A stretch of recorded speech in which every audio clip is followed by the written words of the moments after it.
Amerika Serikat punya banyak banget pangkalan militer di seluruh dunia. Ini bukti pengaruh globalnya.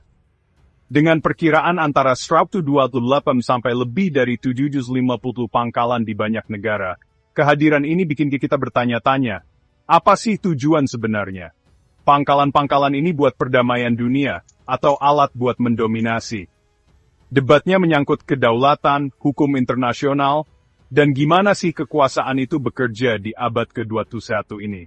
Siapa yang untung dari jaringan mahal ini? Dan apakah ini beban yang perlu, atau alat buat menjaga tatanan dunia yang menguntungkan pihak tertentu? Jangkauan global militer AS dimulai setelah Perang Dunia Kedua, dengan pangkalan di Jepang dan Jerman. Awalnya buat pendudukan, pangkalan-pangkalan ini berkembang pas Perang Dingin buat melawan ancaman Soviet. Pembentukan NATO tahun 1949 memperkuat kehadiran AS di Eropa, dengan Jerman dan Jepang jadi tuan rumah buat banyak pasukan. Perang Korea makin memperkuat pangkalan AS di Asia. Kejadian baru-baru ini, kayak tindakan Rusia di Ukraina, bikin pangkalan-pangkalan ini jadi sorotan lagi. Sistem yang dinamis ini berakar dari sejarah, beradaptasi sama ancaman baru, memproyeksikan kekuatan Amerika secara global. Ini menunjukkan pola intervensi dan kehadiran berkelanjutan dalam kebijakan luar negeri AS. Pangkalan militer AS berfungsi buat memproyeksikan kekuatan dan pengaruh secara global. Pangkalan ini memungkinkan respons krisis yang cepat dan mengamankan jalur perdagangan. Contohnya pangkalan di Djibouti dekat Selat Bab el-Mandeb. Pangkalan-pangkalan ini meyakinkan sekutu dan menghalangi musuh, tapi juga menciptakan ketergantungan dan mempengaruhi kebijakan negara tuan rumah. Di Asia dan Timur Tengah, pangkalan AS melawan kekuatan besar lain dan demi kepentingan Amerika. Tapi, pangkalan ini juga menghadapi tantangan keamanan, kayak serangan drone, jadi butuh adaptasi terus-menerus. Sambil memproyeksikan kekuatan, pangkalan-pangkalan ini juga jadi sasaran, yang bikin pengeluaran militer terus nambah.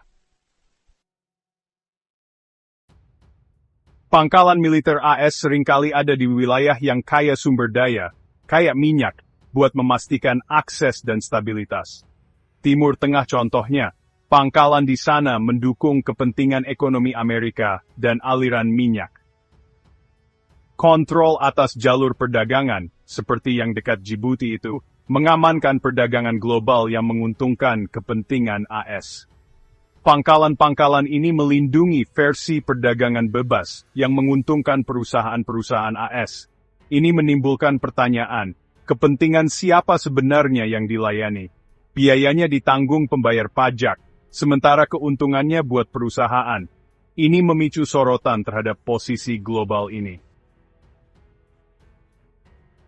Pangkalan militer AS menimbulkan reaksi beragam di negara tuan rumah. Ada yang lihat sebagai perlindungan, ada juga yang anggap dominasi asing.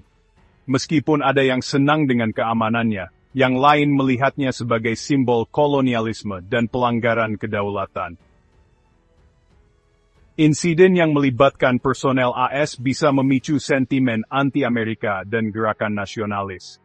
Di Afrika, sensitivitas soal kehadiran militer asing itu kelihatan jelas, meskipun tanpa pangkalan permanen. Manfaat ekonomi buat penduduk lokal seringkali kalah sama kekhawatiran soal kedaulatan dan potensi terlibat konflik. Debat terus berlanjut, apakah pangkalan ini melindungi atau sebenarnya cuma memproyeksikan kekuatan AS dengan mengorbankan otonomi lokal. Jaringan global pangkalan militer AS ini mahal banget, dibiayai oleh pembayar pajak Amerika. Pengeluaran ini mengalihkan sumber daya dari prioritas dalam negeri, kayak kesehatan dan pendidikan. Kebutuhan pangkalan-pangkalan ini buat keamanan nasional makin dipertanyakan. Biaya peluangnya menunjukkan kalau investasi di diplomasi mungkin lebih efektif buat stabilitas global. Debat soal beban finansial ini menimbulkan pertanyaan tentang prioritas nasional dan kebijakan luar negeri yang berkelanjutan. Jaringan pangkalan militer AS ini utamanya menguntungkan struktur kekuasaan AS dan kepentingan perusahaan. Meskipun katanya memberi keamanan, seringkali ini mengorbankan kedaulatan dan stabilitas negara tuan rumah. Secara internasional, ini bisa memancing permusuhan dan membatasi solusi diplomatik. Di dalam negeri, ini mengalihkan sumber daya dari kebutuhan mendesak, menimbulkan kekhawatiran soal keberlanjutan. Seiring pergeseran kekuatan global, alasan buat punya pangkalan-pangkalan ini kayaknya udah ketinggalan zaman. AS harus memilih antara dominasi militer atau peran global yang lebih kooperatif.